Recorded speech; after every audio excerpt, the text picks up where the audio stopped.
Les tilleuls ont des feuilles en forme de cœur. La mythologie en a fait un symbole d'amour, de fidélité ainsi que de féminité. Il est dédié à Vénus, la déesse de l'amour. Pour peu que les époux séjournent sous leur ombre, ils s'aiment, paraît-il, jusqu'au bout, malgré l'effort du temps. En Allemagne, où on lui voue un véritable culte, à chaque occasion marquante, on plante un tilleul. Il fut arbre de justice, car son effet apaisant aidait les juges à être impartials, mais aussi arbre de palabre, sous l'ombre duquel se rassemblaient les hommes et les conseils lorsqu'une décision importante devait être prise en commun. Pour cela, il était considéré comme arbre de la sagesse. Chez les gens du voyage, le patriarche se devait de prendre un bain contenant 3 seaux de feuilles de tilleul ébouillantées durant 1 heure, avec seulement la tête qui dépassait avant de rendre toute décision de justice. À la Révolution française, une grande partie des 60 000 arbres plantés dans chaque commune de France en 1792 furent des tilleuls. Il devint alors symbole de liberté et arbre civique. Il a été officiellement choisi en 1989 pour commémorer la Révolution de 1789. Les vieux arbres creux étaient des caches utilisées par les chouans pour échapper aux douaniers puis aux soldats républicains pendant la Révolution. Planté souvent au centre du village, le tilleul était parfois taillé sur 3 étages. Le monde souterrain, le monde de la terre ferme et le monde des cieux. En fait, les cordiers qui utilisaient l'écorce de l'arbre pour leur cordage auraient créé des plateformes dans les arbres afin de faciliter leur travail et les auraient donc étayés. Des escaliers taillés dans le tronc permettaient d'y accéder. Ces plateformes, au fil du temps, sont devenues des lieux de fête investis par les habitants qui ont pris l'habitude d'y danser.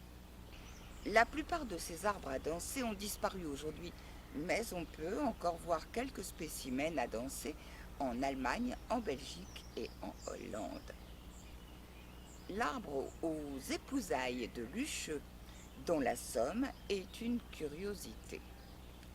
Il s'agit de 2 tilleuls enlacés situés sur la place du jeu de tamis. Cet arbre a été classé au monument historique en 1930. À la sortie de l'église, les jeunes mariés sous un drap tendu se dirigeaient vers la place du jeu de tamis. Les 2 tilleuls, qui ont plus de 300 ans actuellement, sont soudés en un seul tronc, avec un creux au centre qui forme une porte difficile à franchir sans un peu de gymnastique. Le premier des 2 qui parvenait à franchir cette porte devenait le maître du ménage. Un dicton populaire dit « Premier passe, maître sera ». Les jeunes filles, ayant la taille et les épaules plus fines que leurs époux, passaient souvent les premières. Aujourd'hui, on préfère voir ces tilleuls enlacés comme une porte du bonheur pour le jeune couple. On dit que qui porte un sachet contenant de l'écorce broyée de tilleul s'assure contre tout danger corporel, paraît-il. Si vous voyez un tilleul en rêve, c'est signe de bonheur dans vos relations amicales. Et si vous entendez bruire le tilleul, c'est signe de nouvelles importantes.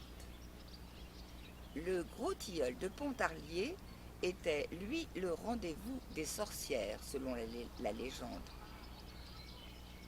Pour lutter contre ces croyances, beaucoup de tilleuls furent consacrés à la Vierge lors de la christianisation et ont accueilli des statues, bien sûr, de la Vierge et des saints. Les conscrits venaient demander de tirer le bon numéro pour ne pas partir à la guerre à l'Arbre de la Croix Notre-Dame à Saint-Léger-les-Domards en Picardie. De nombreux tilleuls ont été des arbres à clous pour guérir tous les maux. Il suffisait de venir planter un clou avec foi pour être guéri. Il a également inspiré la légende allemande selon laquelle la Valkyrie aurait demandé à son fils de se tremper dans le sang du dragon qu'il venait de tuer pour se rendre invincible. Mais à cause d'une feuille de tilleul collée sur son cœur, il est mort frappé à cet endroit. Tilleul est une couleur. Vert tilleul est un vert clair tirant sur le jaune. En Franche-Comté, le tilleul est souvent planté devant les fermes qui indiquent ainsi aux passants qu'ils y trouveront l'hospitalité. Le bois de tilleul est apprécié pour son homogénéité et son travail facile.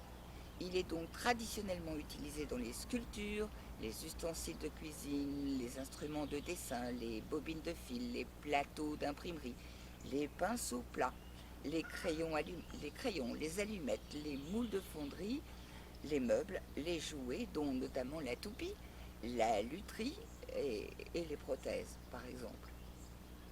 Dans l'art sacré orthodoxe, c'est le seul bois qui est autorisé pour servir de support aux icônes. De nos jours, il est utilisé pour les plaquages, pâte à papier, panneaux de fibres et particules et les parties sculptées des meubles en ébénisterie. Le bois de tilleul est trop tendre pour être résistant. Cela étant, le tilleul a une capacité de régénération extraordinaire puisque même s'il est été lors d'une tempête, il est capable de reconstruire cette tête. La majorité des tilleuls ne dépassent pas 400 ans. On utilise également le tilleul comme charbon de bois, très prisé pour le dessin et ses propriétés filantes. Il était autrefois utilisé dans la poudre à fusil. En parfumerie, on extrait des fleurs de tilleul, le farmesol. Pour les abeilles, c'est un apport conséquent en nectar et en pollen au mois de juin et juillet, début juillet.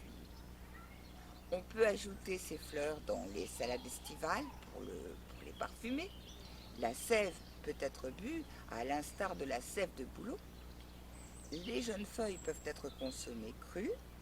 Elles ont un goût agréable et accompagnent une salade facilement. Par contre, parvenues à maturité et séchées, on les pulvérise, on les tamise pour en faire une farine verte qui est très riche en protéines et très nutritive. 1 kg de feuilles donne à peu près 300 g de farine. Cette farine mêlée à des farines ordinaires peut permettre de faire du pain de tilleul. On a aussi utilisé les feuilles de tilleul à la place du thé. Les fruits torréfiés ont été employés comme succédanés du café.